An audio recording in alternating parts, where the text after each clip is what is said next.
اما بعد فاعوذ باللہ من الشیطان الرجیم بسم اللہ الرحمن الرحیم ما کان محمد ابا احد من رجالکم ولکن رسول اللہ وخاتم النبیین وکان اللہ بکل شیء علیما وقال النبی صلی اللہ علیہ وسلم انہ سیکون فی امتی کذابون ثلاثون کلہم یزعم انہ نبی وانا خاتم النبیین لا نبی بعدی او کما قال النبی صلی اللہ علیہ وسلم۔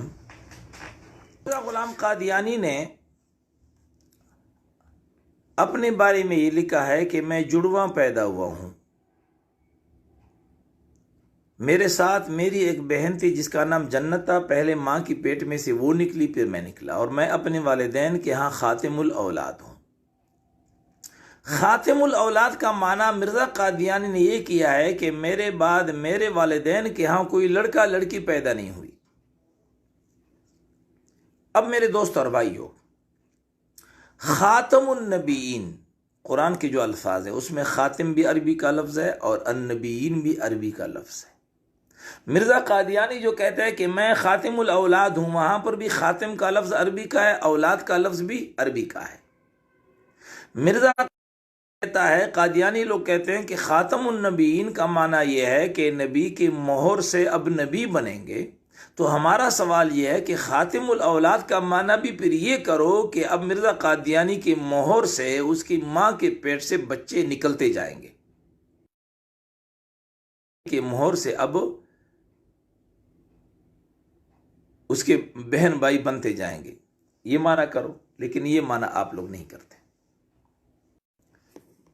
تو اب مرزا غلام قادیانی نے اپنے آپ کو خاتم الاولاد کہہ کر یہ ترجمہ کیا کہ میرے بعد میرے والدین کے ہاں کوئی لڑکا لڑکی پیدا نہیں ہوئی، تو یہ معنی ہوا۔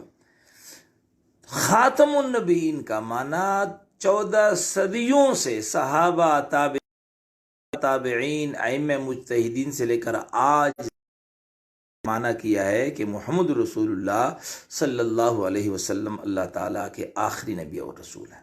یہاں پر قادیانی لوگ کہتے ہیں کہ نبوت تو رحمت ہے، نبوت یہ امت کے لیے ایک رحمت ہے، اور محمد رسول اللہ رحمت للعالمین ہے۔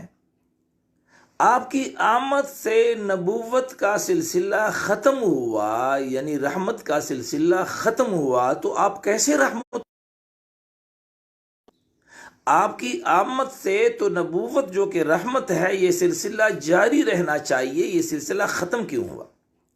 اس لیے یہ بات ذہن نشین رہے کہ آپ صلی اللہ علیہ وسلم کی آمد سے یہ سلسلہ ختم نہیں ہوا، بلکہ آپ صلی اللہ علیہ وسلم کی آمد سے یہ سلسلہ کامل اور مکمل ہوا، نبوت تکمیل ہو گئی۔ دیکھیے ستاروں کی روشنیاں، چاند طلوع ہو جاتا ہے، پھر بھی ضرورت ہوتی ہے مزید روشنی کی۔ سورج طلوع ہونے کے بعد چاند اور ستاروں کی روشنی کی ضرورت نہیں ہوتی۔ حضور نبی کریم صلی اللہ علیہ وسلم نبوت کے آفتاب ہیں، آفتاب نبوت ہیں۔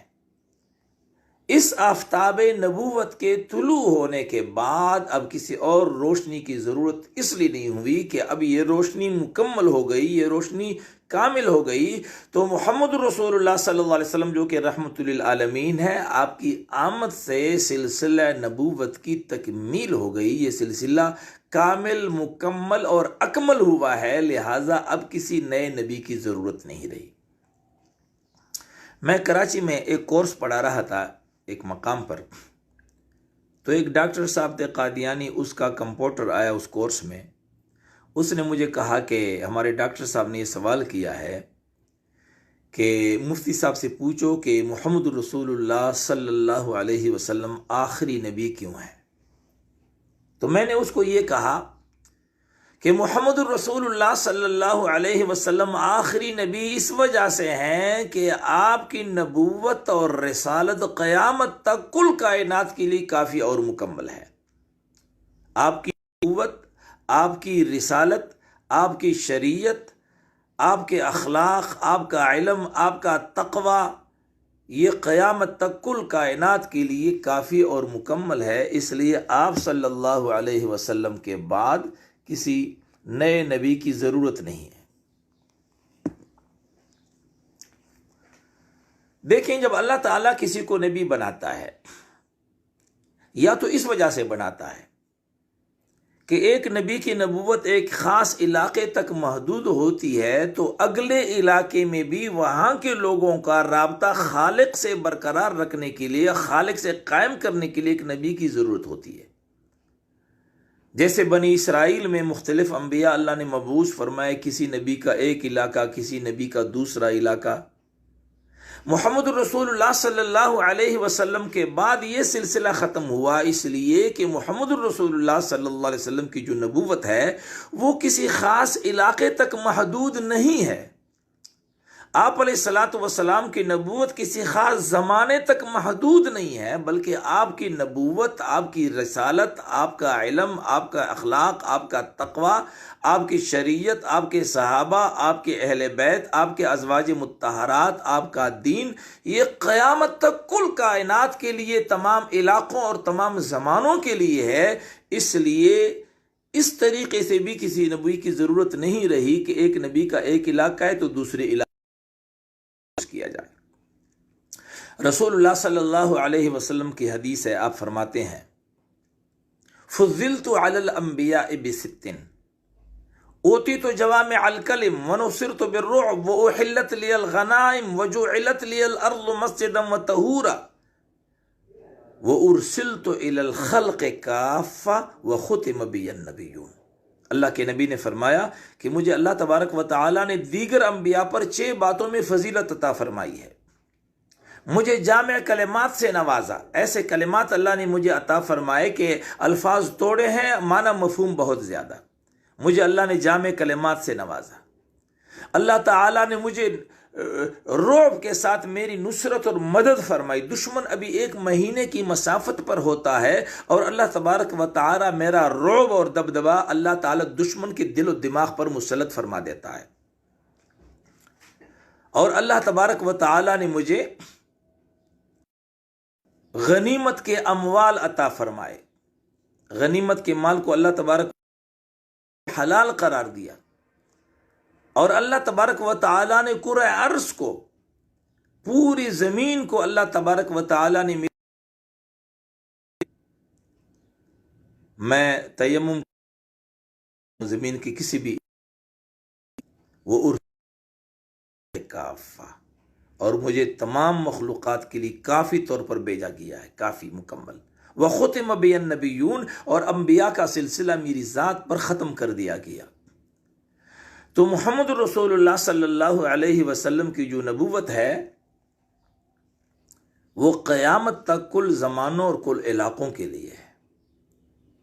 اور کبھی کبھی کسی کو اس لیے نبوت عطا کی جاتی کہ ایک نبی کے لیے کسی کو بطور نائب مقرر کیا جاتا تھا، اور اسی نیابت میں اللہ اس کو نبوت بھی عطا فرما دیتے۔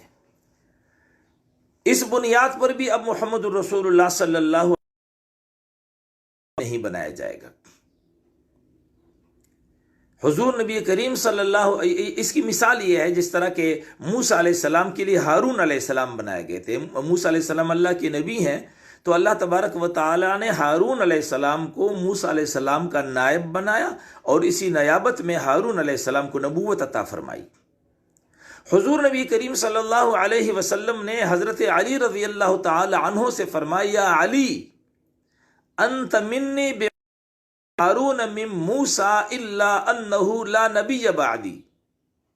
اے ہارون، آپ علی سے ہیں جس طرح السلام کے لیے ہارون علیہ السلام تھے، لیکن میرے بعد کوئی نبی نہیں بن سکتا۔ ہارون علیہ السلام موسیٰ اللہ نے نبوت عطا فرمائی، لیکن آپ کو میری نیابت میں نبوت عطا نہیں کی جا سکتی۔ اور ایک اور حدیث میں اللہ کے نبی نے فرمایا، کانت بنو اسرائیل تسوسہم الانبیاء کلما ہلک نبی خلفہ نبی وانہ لا نبی بعدی وسیکون خلفاء۔ اللہ کے نبی نے فرمایا کہ بنی اسرائیل کی سیاست ان کے انبیاء کیا کرتے تھے، بنی اسرائیل کی سیاست ان کے انبیاء کیا کرتے تھے۔ ایک نبی جب فوت ہو جاتا تو دوسرا نبی اس کی سیادت و قیادت کو سنبھال لیتا، اور میرے بعد چونکہ کوئی نبی نہیں، لہٰذا میری سیاست و قیادت کے لیے خلفاء ہوں گے اور بکثرت ہوں گے۔ تو اس صورت میں بھی رسول اللہ صلی اللہ علیہ وسلم کے بعد کسی کو نبوت عطا نہیں۔ تیسری صورت یہ ہے کہ جس کی وجہ سے اللہ تعالیٰ کسی کو نبوت عطا فرمائے کہ جب ایک نبی کی تعلیمات میں قوم لیتی، ایک نبی دنیا سے کی تشریف لے جانے کے بعد قوم اور لوگ اس نبی کی تعلیمات کو بدل دیتے، ان کی تعلیمات بدل جاتی، تحریف ہو جاتی، اور مخلوق کا خالق سے رابطہ برقرار نہ رہتا، تو اللہ تبارک و تعالی کسی کو نبوت عطا فرماتے۔ جس طرح کہ موسیٰ علیہ السلام اللہ کے نبی گزرے ہیں اور اس پر اللہ تبارک و تعالی نے تورات نازل فرمائی۔ موسیٰ علیہ السلام کے وفات کے بعد یہودیوں نے تورات میں رد و بدل کیا، تورات کو بدل دیا، موسیٰ علیہ السلام کی تعلیمات میں تحریف کی۔ وہ دین جو آسمان سے منزل من اللہ تھا، وہ دین برقرار نہ رہا اور مخلوق اور خالق کا رابطہ منقطع ہوا، تو اللہ تبارک و تعالی نے دوسرے انبیاء بھیجے۔ عیسیٰ علیہ السلام کو اللہ نے بھیجا، اللہ تعالیٰ نے عیسیٰ علیہ السلام کو انجیل عطا فرمائی۔ عیسیٰ علیہ السلام کے آسمان پر اٹھائے جانے کے بعد قوم نے جب عیسیٰ علیہ السلام کی تعلیمات میں تحریف کی، عیسیٰ علیہ السلام کے دین کو بدل ڈالا، اور اس وقت اناجیل اربعہ 4 انجیل ہیں دنیا میں، تو اللہ تبارک و تعالی نے محمد الرسول اللہ صلی اللہ علیہ وسلم کو مبعوث فرمایا اور ان پر قرآن کریم نازل فرمائی۔ اب محمد الرسول اللہ صلی اللہ علیہ وسلم کے بعد اس صورت میں بھی کسی نبی کی ضرورت اس لیے نہیں ہے کہ محمد الرسول اللہ صلی اللہ علیہ وسلم کی جو تعلیمات ہیں، یعنی قرآن اور حدیث ہمارے پاس آج بھی موجود ہیں۔ 14 صدیاں گزرنے کے باوجود قرآن کریم من وعن ہمارے پاس موجود اور محفوظ ہے۔ رسول اللہ صلی اللہ علیہ وسلم کی احادیث من وعن ہمارے پاس موجود ہیں۔ آج پوری دنیا میں مشرق سے مغرب، شمال سے جنوب، عرب، عجم، جنگل میں، شہر میں، گاؤں میں، دیہات میں، صحرا میں، بر اور بحر میں، جہاں بھی آپ جائیں اور قرآن کو اٹھائیں گے تو الحمدللہ رب العالمین سے اس کا آغاز ہوگا اور والناس پر اس کا اختتام ہوگا۔ نہیں ہے کہ آپ پاکستان میں کوئی اور برانڈ قرآن ہے، امریکہ میں کوئی اور قرآن ہے، افریقہ میں کوئی اور قرآن ہے، نہیں۔ دنیا کے ہر چیز بدلی ہوئی ہے، جغرافیہ ملکوں کے بدلے ہوئے ہیں، لیکن 14 صدیاں گزرنے کے باوجود قرآن جو اللہ کا کلام ہے، جو منزل من اللہ ہے، جو ہمارے نبی پر نازل ہوئی ہے، یہ کتاب ہمارے پاس من وعن موجود اور محفوظ ہے۔ اس طرح رسول اللہ صلی اللہ علیہ وسلم کی جو احادیث ہیں، بخاری، صحیح بخاری کو اٹھائیے، پاکستان، افغانستان، ہندوستان، امریکہ، افریقہ، جہاں بھی جائیں، صحیح بخاری کی پہلی حدیث انما الاعمال بالنیات اور آخری حدیث کلمتان خبیبتان علی الرحمن، پوری دنیا میں آپ جائیں اسی طرح یہ احادیث موجود ہیں۔ اس لیے محمد رسول اللہ صلی اللہ علیہ وسلم کے بعد کسی نئے نبی کی ضرورت نہیں رہی۔ ایک اور سوال قادیانی اٹھاتے ہیں کہ تم مسلمان لوگ کہتے ہو کہ محمد رسول اللہ آخری نبی ہیں، جبکہ تمہارا عقیدہ یہ بھی ہے کہ آخری زمانے میں حضرت عیسیٰ علیہ السلام تشریف لائیں گے، تو کیا حضرت عیسیٰ علیہ السلام سے نبوت سلب کر دی جائے گی؟ جب عیسیٰ علیہ السلام آسمان سے دوبارہ نازل ہوں گے تو ان سے وہ نبوت سلب کر دی جائے گی، اور یہ تو قرآن میں اللہ فرماتے ہیں کہ جس کو ہم نبوت عطا فرما دیتے ہیں اسے نبوت واپس نہیں لیتے، تو وہ جب نبی آئیں گے تو آپ علیہ السلام کی خاتمیت میں کوئی فرق نہیں پڑے گا۔ اس سلسلے میں ایک بات تو یہ ہے کہ ختم نبوت کا معنی یہ ہے کہ محمد رسول اللہ صلی اللہ علیہ وسلم کے بعد کوئی نبی بنایا نہیں، کسی کو نبوت عطا نہیں کی جائے گی۔ حضرت عیسیٰ علیہ السلام وہ نبی ہیں کہ جسے اللہ تبارک و تعالی نے محمد رسول اللہ کی بعثت سے پہلے نبوت عطا کی تھی۔ محمد رسول اللہ کے بعد اسے نبوت عطا نہیں کی گئی، اس سے پہلے وہ نبی بنائے گئے ہیں۔ ایک بات۔ دوسری بات یہ ہے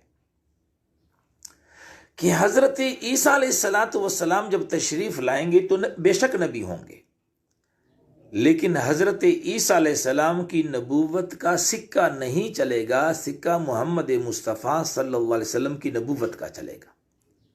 اس کی مثال اس طرح ہے جیسا کہ ترکی کا صدر پاکستان آ جاتا ہے تو ظاہر ہے کہ ترکی کا صدر پاکستان آنے کے بعد صدر بھی ہوگا اور ہمارے ملک میں اسے صدر کا پروٹوکول بھی حاصل ہوگا، لیکن ترکی کے صدر کا پاکستان میں حکم نہیں چلے گا۔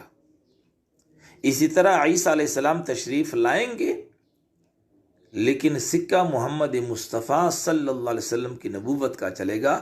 اور ایک حدیث میں رسول اللہ صلی اللہ علیہ وسلم فرماتے ہیں کہ آخری زمانے میں حضرت امام مہدی رحمۃ اللہ علیہ دجال کے خلاف جہاد کے لیے جب دمشق چلے جائیں گے، اپنا لشکر لے کر کے دمشق شام پہنچ جائیں گے، تو خراسان سے بھی ایک مسلمانوں کا لشکر حضرت امام مہدی کی مدد کے لیے، وہ بھی خراسان سے، یعنی یہ موجود ہے جو افغانستان ہے اور ہماری وزیرستان اور یہ ٹانک، یہ جو ہمارا علاقہ، یہ تمام جو ہے نا تاریخ کے لحاظ سے یہ خراسان ہی ہے۔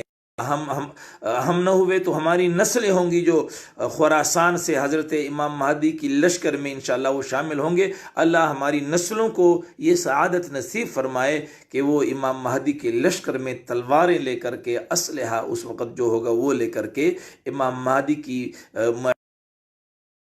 مدد کے لیے یہاں سے لشکر میں وہ شامل ہوں۔ تو خراسان سے ایک لشکر یہ بھی دمشق پہنچ جائے گا۔ تو فرمایا کہ نماز عصر یا نماز فجر کا وقت ہوگا، امام مہدی رحمۃ اللہ کھڑے ہوں گے اور یہ تمام مسلمان جو ہیں لشکر اسلام یہ صفیں باندھ کے نماز پڑھنے کے لیے امام مہدی کی اقتداء میں کھڑے ہو جائیں گے۔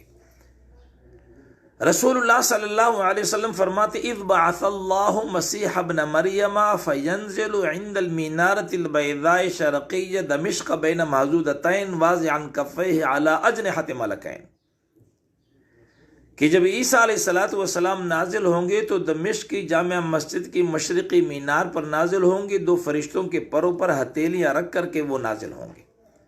جب وہ نیچے آ جائیں گے تو امام مہدی رحمۃ اللہ علیہ ان سے کہیں گے کہ تعال صلی لنا، آئیے ہمیں نماز پڑھائیے۔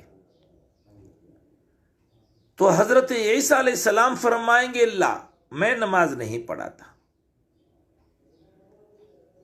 ان بعضکم علی بعض امراء، نماز تم ہی میں سے کوئی امامت کرے، تکرمت اللہ ہذہ الامہ، یہ اس امت کا اعزاز اور مقام ہے کہ ایک نبی ان کی اقتداء میں نماز ادا کرتا ہے۔ میں نماز نہیں پڑھاتا، نماز تم ہی میں سے کوئی پڑھائے۔ تو حضرت عیسیٰ علیہ السلام مقتدی بن کر کے امام مہدی کی اقتداء میں نماز پڑھائیں گے۔ یہاں سے یہ بات بھی واضح ہو گئی کہ امام مہدی اور حضرت عیسیٰ علیہ السلام دونوں الگ الگ شخصیات ہیں، دو شخصیات ہیں، یہ ایک نہیں ہے۔ مرزا قادیانی کہتا ہے کہ نہیں، عیسیٰ اور مہدی دونوں ایک ہیں اور وہ میں ہوں۔ بہرحال اس پر تفصیلی بحث آگے ہوگی انشاءاللہ تعالی۔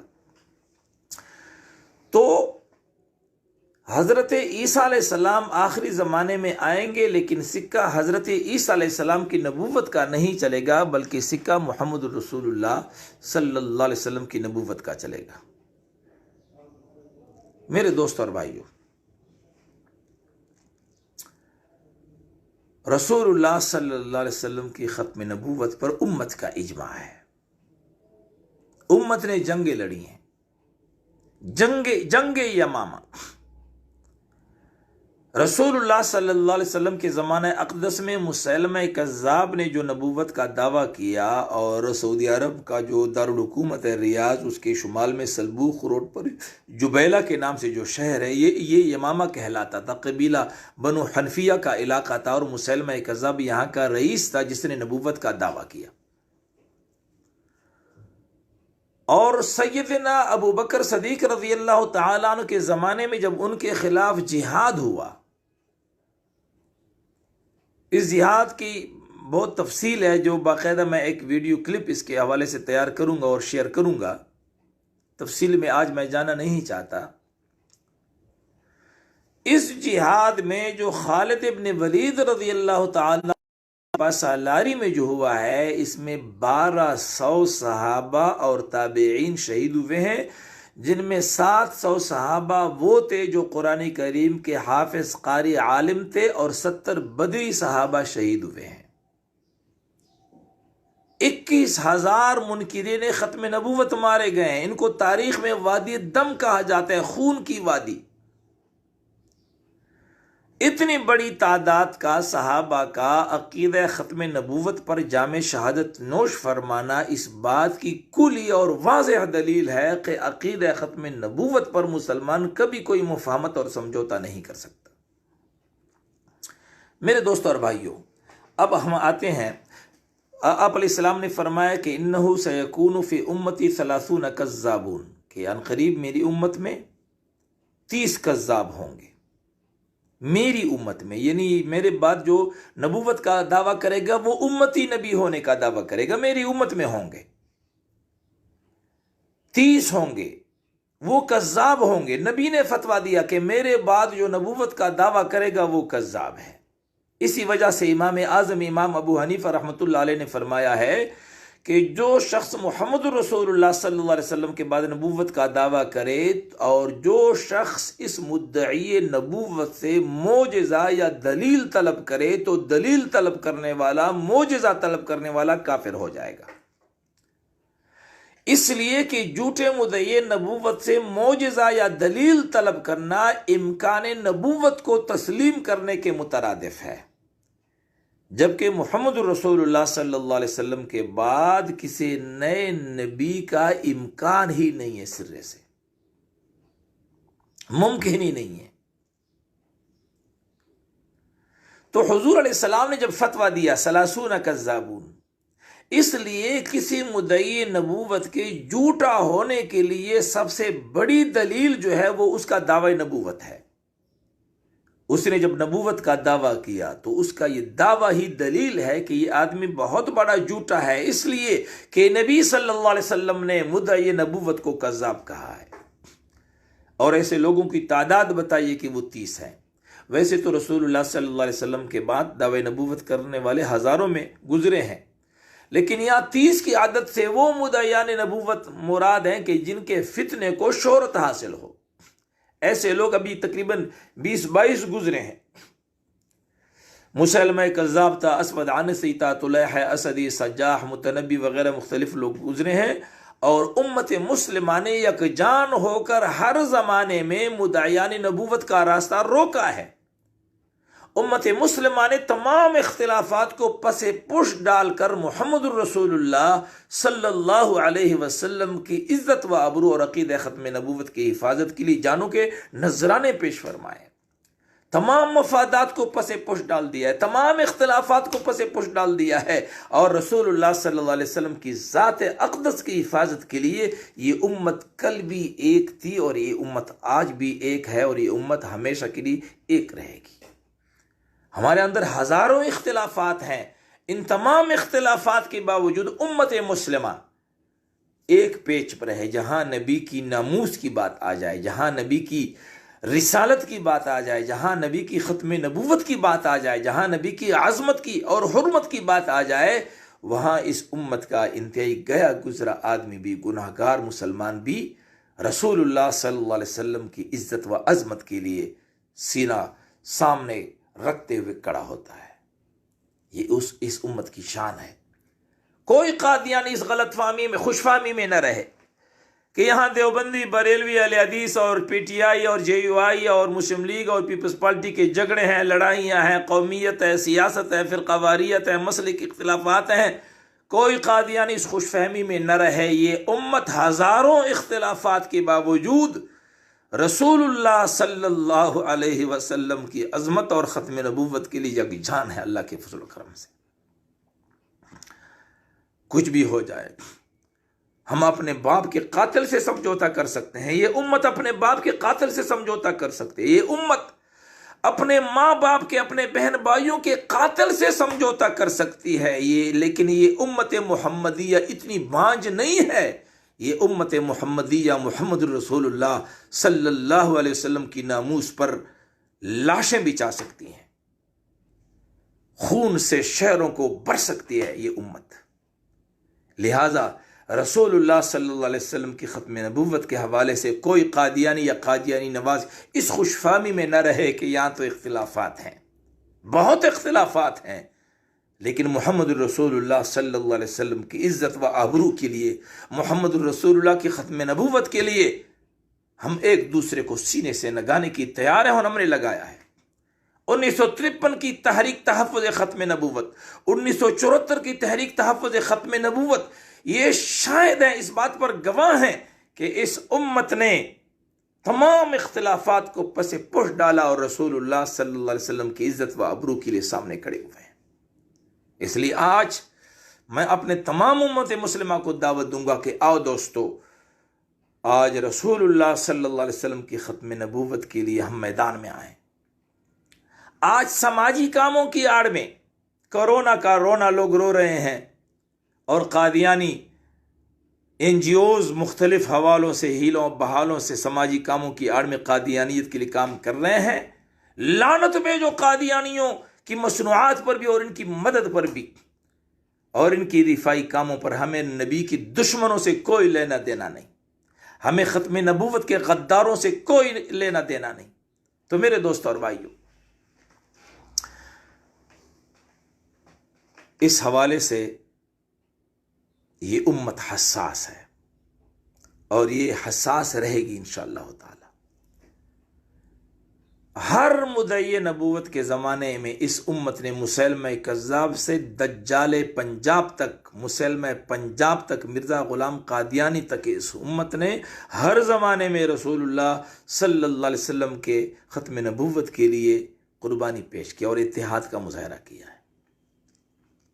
اب میرے دوست اور بھائیوں، میں اس موضوع پر آتا ہوں کہ جن لوگوں نے نبوت کے دعوے کیے ہیں ان کے پس پردہ محرکات کیا تھے، کن اسباب اور علل کی بنیاد پر، کن وجوہات کی بنیاد پر، کن پس پردہ محرکات کی بنیاد پر ان لوگوں نے نبوت کے منصب جلیلہ کو روندنے کی کوشش کی ہے، کیوں نبوت کے دعوے کیے ہیں۔ چنانچہ ہم جب مسیلمہ کذاب سے مرزا غلام قادیانی تک جھوٹے مدعیان نبوت کے دعاوی کا جائزہ لیتے ہیں تو چند باتیں ہمارے سامنے آتی ہیں۔ ان میں پہلی بات یہ ہے حب جاہ اور حب مال۔ کوئی نبی، کوئی جھوٹا مدعی نبوت مرزا غلام قادیانی اور مسیلمہ کذاب سے مرزا قادیانی تک کوئی بھی جھوٹا مدعی نبوت ایسا نہیں گزرا کہ جس نے دعوی نبوت کسی آسمانی اور روحانی سبب کی بنیاد پر کیا ہو۔ کوئی ایسا مدعی نبوت نہیں آیا، بلکہ حب جاہ اور حب مال کی بنیاد پر ان لوگوں نے دعوی نبوت کیا ہے۔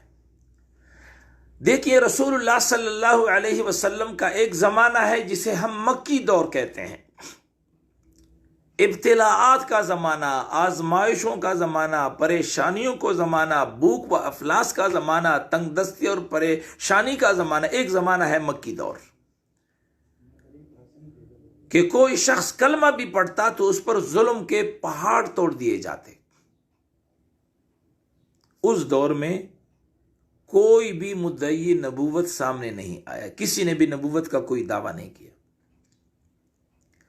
رسول اللہ صلی اللہ علیہ وسلم کا دوسرا زمانہ جو ہے وہ مدنی زمانہ کا مدنی دور ہے۔ آپ علیہ السلام نے جب مکۃ المکرمہ سے ہجرت فرمائی، مدینہ طیبہ تشریف لائے، تو یہ زمانہ مدنی دور کہلاتا ہے۔ آپ علیہ السلام جب مدینہ تشریف لائے تو مدینہ کو ایک اسلامی اسٹیٹ قرار دیا، اسلامی ریاست بنا دیا ہے۔ میرے دوستو، یہاں ایک جملہ معترضہ کے طور پر آپ کی خدمت میں عرض کروں کہ دنیا میں ایک چھوٹا سا بھی اسلامی ریاست اگر موجود اور قائم ہو تو پوری دنیا میں دین کے لحاظ سے فتنوں کا قلعہ کما ہو سکتا ہے۔ فتنوں کا استیصال ہو سکتا ہے، لیکن ایک اسلامی اسٹیٹ اور اسلامی ریاست کا وجود ضروری ہے۔ ابھی دنیا میں کوئی اسلامی اسٹیٹ اور ریاست نہیں ہے۔ پاکستان اسلامی ملک ہے واحد جس کے آئین میں اسلامی دفعات ہیں، اور کوششیں ہو رہی ہیں کہ حکمران، تو ہمیں آج تک کوئی ایسا نصیب نہیں ہوا۔ ایک اسلامی ریاست کی ضرورت ہے جہاں دین قائم ہو، جہاں دین غالب ہو۔ تو بہرحال رسول اللہ صلی اللہ علیہ وسلم جب مدینہ تشریف لائے تو مدینہ منورہ بنا، دنیا جہاں کے وفود آنا شروع ہو گئے، اور آپ علیہ السلام نے مختلف ممالک کے سلاطین کو، امراء کو اسلام کی دعوت کے لیے خطوط لکھنا شروع کر دیے۔ بیرون دنیا سے جو وفد آتے رہے، اور یہاں مدینہ طیبہ میں رسول اللہ صلی اللہ علیہ وسلم کے غلاموں کے اخلاق کو اور ان کے غلاموں کا آپ علیہ السلام کے ساتھ معاملات اور تعلق کو دیکھتے، یہ چیزیں پوری دنیا ان لوگوں نے دیکھا کہ محمد الرسول اللہ صلی اللہ علیہ وسلم کی ریاست کے جو رعایا ہیں، جو صحابہ ہیں، وہ ایسا ہے کہ جو محمد الرسول اللہ صلی اللہ علیہ وسلم کے لعاب کو زمین پر گرنے نہیں دیتے۔ آپ علیہ السلام جب اپنا لعاب، جب اپنا تھوک پھینکتے ہیں تو صحابہ اسے زمین پر گرنے نہیں دیتے، ہاتھوں میں لے کر کے چہروں پر مل لیتے ہیں۔ یہ جذبات جب لوگوں نے دیکھے، پوری دنیا میں یہ باتیں پھیل گئیں کہ محمد الرسول اللہ کی ریاست تو ایسی ریاست ہے کہ جہاں کی رعایا آپ علیہ السلام پر جان، مال، عزت و آبرو سب کچھ قربان کرتے ہیں۔ تو دنیا جہان میں جتنے بھی مال اور منصب کو چاہنے والے تھے، حب مال اور حب جاہ کے جو مریض تھے، ان کے منہ میں پانی آ گیا، اور انہوں نے سمجھا کہ نبوت کا منصب تو ایسا بہترین منصب ہے کہ اگر ہم بھی نبوت کا دعویٰ کریں، اس منصب پر فائز ہونے کا دعویٰ کریں، تو ہمیں بھی محمد الرسول اللہ صلی اللہ علیہ وسلم کے غلام و ابو بکر عمر عثمان علی طلحہ زبیر بلال حبیب جیسے غلام ہمیں بھی مل جائیں گے۔ اس لیے دنیا بھر میں منصب اور مال کے مریضوں نے نبوت کے دعوے کیے۔ مسیلمہ کذاب نے رسول اللہ صلی اللہ علیہ وسلم کے جو نام خط لکھا، فَإِنِّي اُشْرِكْتُ فِي الْأَمْرِ مَعَكَ، کہ تیرے ساتھ اس نبوت کے معاملے میں میں شریک بنایا گیا ہوں۔ اب وہ آدھی نبوت آپ کی ہوگی اور آدھی نبوت میری ہوگی، اور جس طرح آپ عرب کے حکمران ہیں، اسی طرح میں بھی آدھی سرزمین عرب کا حکمران ہوں گا۔ جتنے بھی جھوٹے مدعیان نبوت ہیں، ان کے پس پردہ محرکات میں، پس پردہ وجوہ میں، پس پردہ جو اسباب ہیں، ان میں بنیادی سبب حب جاہ اور حب مال ہے۔ اب ہم آتے ہیں مرزا غلام قادیانی کی طرف، کہ مرزا غلام قادیانی نے نبوت کا جو دعویٰ کیا ہے، اس کے پس پردہ محرکات کیا تھے۔ تو یہ بات ذہن نشین رہے کہ مرزا غلام قادیانی نے سن 1900 میں دعوی نبوت کیا ہے، جب گورنمنٹ برطانیہ نے بر صغیر پر قبضہ کیا۔ ان کی پالیسی یہ تھی کہ لڑاؤ اور حکومت کرو، مسلمانوں کو سیاست، مسلمانوں کو فرقہ واریت، مسلمانوں کو قومیت کی بنیاد پر لڑاؤ اور حکومت کرو۔ بر صغیر میں انگریز کی آمد کے بعد فتنہ قادیانیت نے جنم لیا۔ 3 اسباب ہیں بنیادی طور پر مرزا غلام قادیانی کی دعوی نبوت کے۔ اس نے سن 1900 میں نبوت کا دعویٰ کیا، اور دعوی نبوت کے بعد یہ کتاب ہے جس کا نام تذکرہ ہے، یہ کتاب ہے، اس کا نام تذکرہ ہے، اس کو پیش کیا کہ یہ میری وحی ہے۔ اس کے ٹائٹل پر اندر لکھا ہوا ہے تذکرہ یعنی وحی مقدس، جبکہ آپ حضرات جانتے ہیں یہ تذکرہ یعنی وحی مقدس، آپ حضرات جانتے ہیں کہ وحی مقدس قرآن ہے۔ بس قرآن کے بعد وحی کا نزول، وحی مقدس کا نزول ختم ہوا۔ قرآن آخری آسمانی کتاب ہے، لیکن اس دجال نے یہ کہا کہ یہ وحی مقدس ہے تذکرہ۔ اس کی کچھ وحیاں الہامات پھر میں آپ کو سناؤں گا انشاءاللہ۔ تو بہرحال مرزا قادیانی کے دعوی نبوت کے 3 اسباب ہیں۔ ایک سبب ہے گورنمنٹ برطانیہ کی پشت پناہی، گورنمنٹ برطانیہ کے اغراض و مقاصد۔ دوسرا سبب ہے مرزا قادیانی کی حب مال، اور تیسرا سبب ہے مرزا قادیانی کی ایک بیماری جس کا نام مراق ہے۔ یہ 3 اسباب ہیں، حب جا، حب مال، گورنمنٹ برطانیہ کی پشت پناہی، وفاداری اور گورنمنٹ برطانیہ کے اغراض و مقاصد، اور نمبر 3 مرزا قادیانی کی ایک بیماری۔ حب جا اور حب مال کے بارے میں آپ حضرات کو بتاؤں کہ مرزا غلام قادیانی 24 سال کی عمر میں اپنے والد کا پنشن لینے کے لیے گرداسپور گیا، اور پنشن کی جو رقم ہے وہ 700 روپے تھی اس زمانے میں، آج سے 150 سال پہلے 700 روپے مرزا قادیانی کے بیٹے نے سیرت المہدی میں اس رقم کی تفصیل لکھی ہے۔ 700 روپے پنشن لی گرداسپور سے۔ پھر سیرت المہدی میں مرزا قادیانی کا بیٹا لکھتا ہے کہ حضرت نے وہ پیسے ادھر ادھر اڑائے اور بوجہ شرم قادیان آنے کی بجائے کہیں اور چلے گئے۔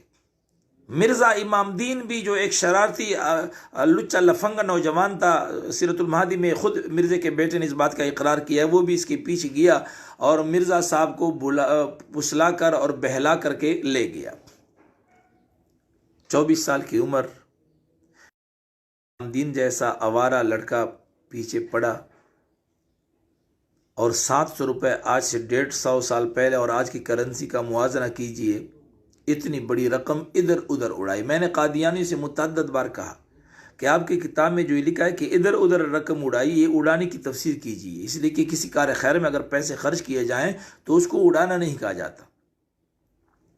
اور پھر بوجہ شرم، معلوم ہو کچھ باعث شرم کاموں میں جو ہے مرزا قادیانی نے پیسے اڑائے تھے۔ بہرحال یہ پیسے ختم ہو گئے، اپنی والد سے خیانت کر کے اور یہ پیسے لے کر کے، اس سے مرزا قادیانی کی مال کے ساتھ محبت کا اظہار ہوتا ہے کہ ماں سے خیانت کر کے اس کے دل میں مال کی محبت تھی اور منصب کی بھی محبت تھی۔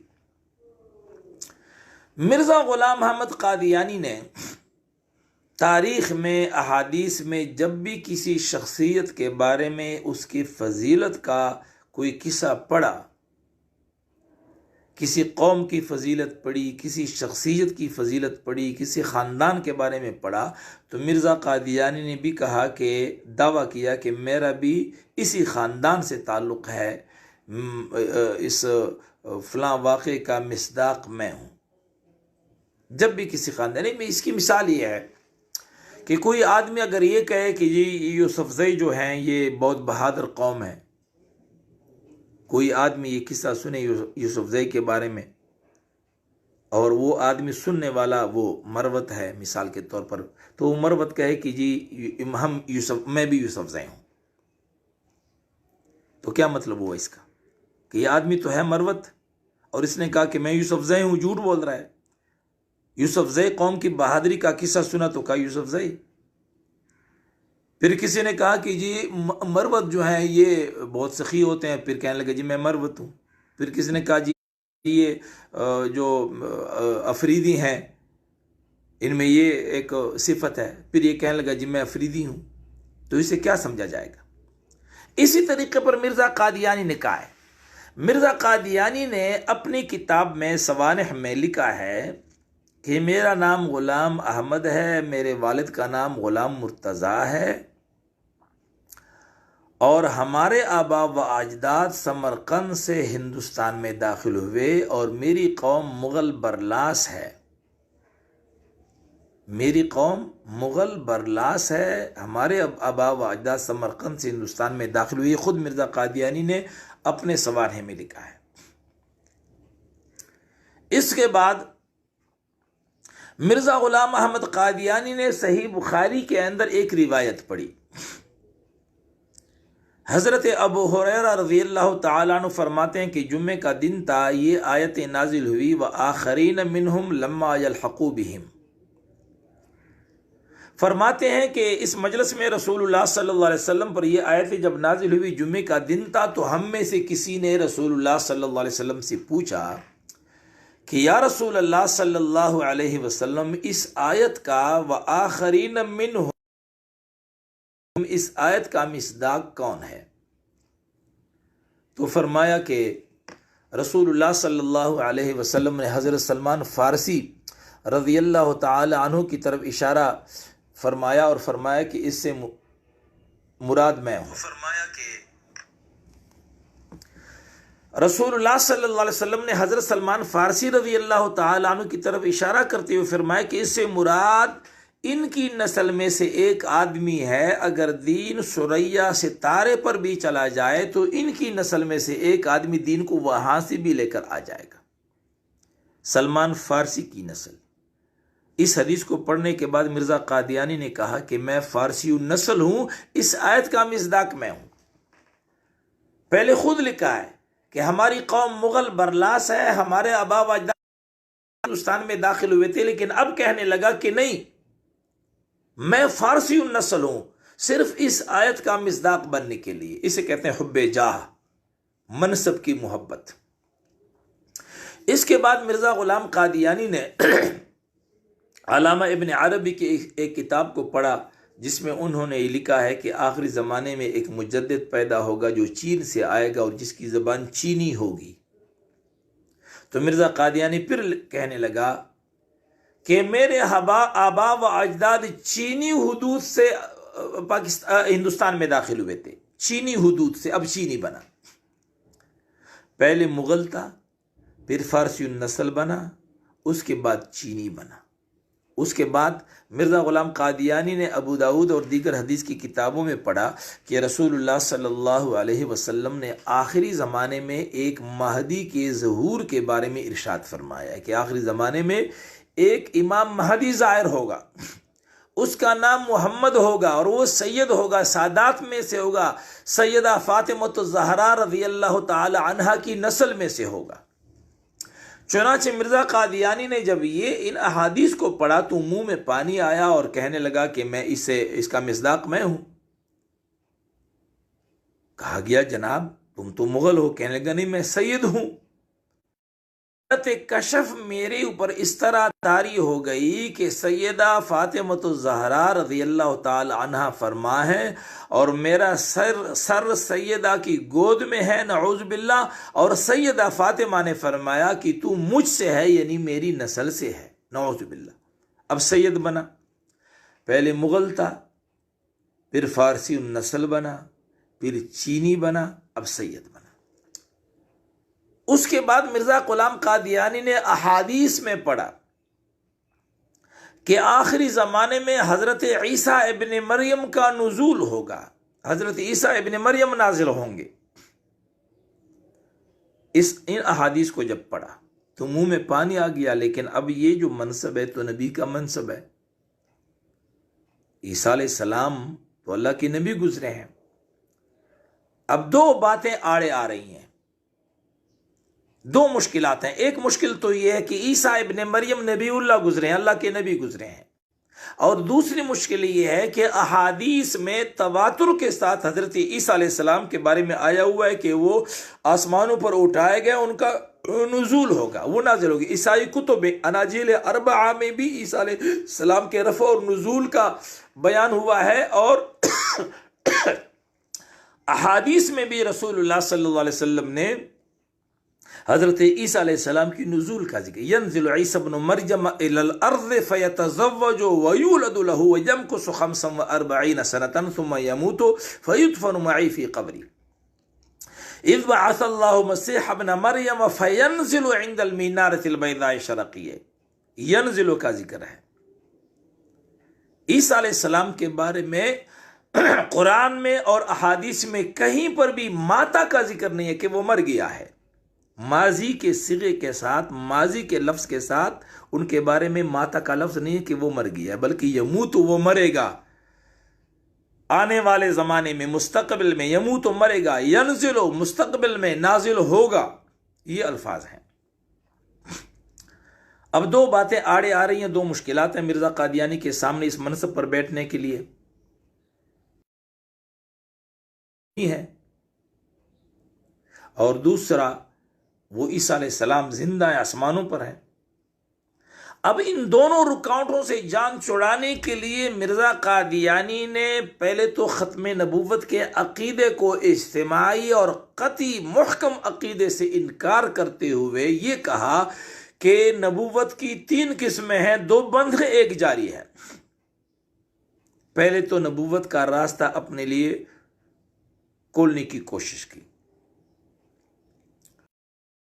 نبوت کا وہ عقیدہ جس کے بارے میں مرزا قادیانی خود اپنے سابقہ تحریرات میں اعتراف کر چکا ہے کہ رسول اللہ صلی اللہ علیہ وسلم آخری نبی ہیں، ان تمام تصریحات سے اور ان تمام وضاحتوں سے اور ان تمام اپنے بیانات سے انکار کرتے ہوئے مرزا قادیانی نے یہ کہا کہ نبوت تو جاری ہے۔ اب رہ گئی عیسیٰ علیہ السلام کی بات۔ عیسیٰ علیہ السلام چونکہ اللہ کے نبی گزرے ہیں اور پورے مسلم امہ عیسائی اور مسلمانوں کے دلوں میں حضرت عیسیٰ علیہ السلام کے ساتھ عقیدت اور محبت ہے۔ تمام انبیاء کی محبت ہے، عیسیٰ علیہ السلام کی محبت ہے۔ اب 2 مشن ہیں، ایک تو یہ عقیدہ گڑنا کہ عیسیٰ علیہ السلام فوت ہو چکے ہیں تاکہ راستہ کھل جائے، اور دوسرا یہ کہ عیسیٰ علیہ السلام کی جو پوزیشن ہے، عیسیٰ علیہ السلام کا جو مقام اور مرتبہ مسلمانوں کی دلوں میں ہے، جو عقیدت ہے، اس کو ختم کیا جائے۔ چنانچہ حضرت عیسیٰ علیہ السلام کے بارے میں جو اللہ نے فرمایا وَيُكَلِّمُ النَّاسَ فِي الْمَهْدِ وَكَهْلًا، کہ حضرت عیسیٰ علیہ السلام نے ماں کی گود میں بھی باتیں کی ہیں اور ایام کہولت میں بھی باتیں کرے گا، بڑھاپے میں بھی باتیں کرے گا۔ ماں کی گود میں تو عیسیٰ علیہ السلام نے تب باتیں کی جب وہ پیدا ہوا۔ لوگ مریم علیہ السلام کے پاس آئے، من این لک ھذا، کہ تیری تو ابھی شادی بھی نہیں ہوئی تو یہ بچہ کہاں سے آیا؟ فاشارت الیہ قال انی عبد اللہ، مریم علیہ السلام نے اشارہ کیا، خود بول پڑا۔ تو عیسیٰ علیہ السلام ماں کی گود میں وہ بول پڑا عیسیٰ علیہ السلام کی۔ اور دوسری فضیلت اور امتیازی شان حضرت عیسیٰ علیہ السلام کا یہ ہے یکلم الناس فی المہد وکہلا، کہ کہولت میں، بڑھاپے میں بھی بات کریں گے۔ یہ بڑھاپے میں بات کرنا اس کا امتیازی شان اس بنیاد پر ہے۔ ویسے تو بڑھاپا بہت سے لوگوں پر آتا ہے اور وہ باتیں کرتے ہیں، لیکن کسی بوڑھے شخص کا بڑھاپے میں تکلم کرنا، باتیں کرنا کوئی ایسی خصوصیت والی بات تو نہیں ہے۔ کتنے بوڑھے ہیں جو بات کرتے ہیں، کوئی امتیازی شان تو نہیں ہے۔ لیکن عیسیٰ علیہ السلام کے بارے میں، اس کے حق میں، اس کے بڑھاپے میں کلام کرنا امتیازی خصوصیت کا حامل اس بنیاد پر ہے کہ عیسیٰ علیہ السلام پر بڑھاپا آیا ہی نہیں تھا، اللہ نے جوانی میں اسے آسمان پر اٹھایا ہے، اور نزول کے بعد جب اس پر بڑھاپا آئے گا تو وہ بڑھاپا اور اس بڑھاپے میں عیسیٰ علیہ السلام کا تکلم کرنا بعد از نزول، یہ انتہائی حضرت عیسیٰ علیہ السلام کا امتیازی شان اور امتیازی خصوصیت ہے۔ مرزا غلام قادیانی نے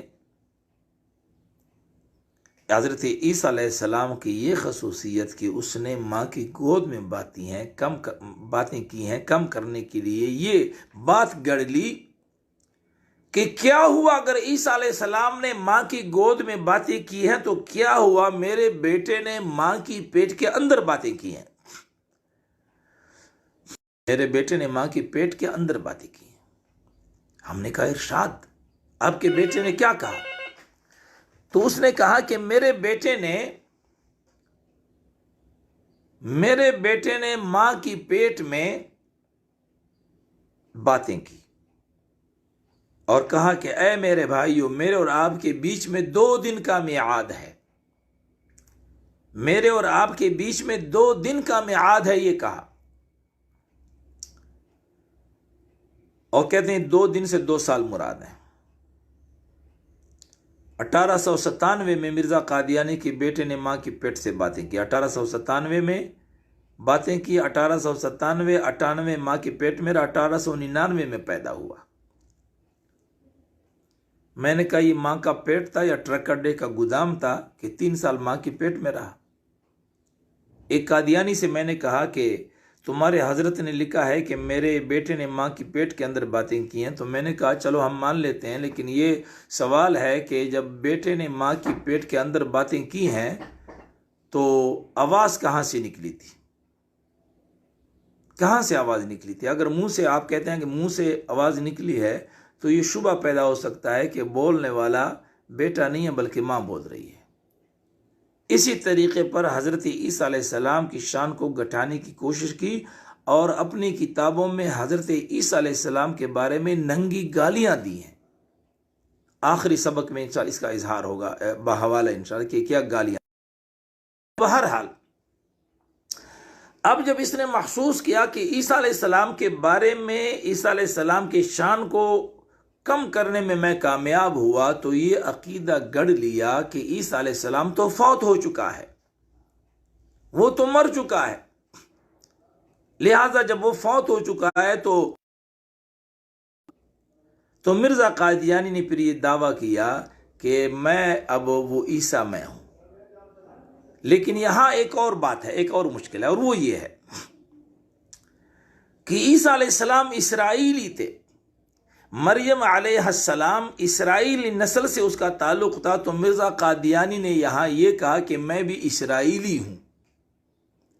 اب 5 قوموں میں اپنی ذات کو منقسم کرنے کا کیا مقصد ہے؟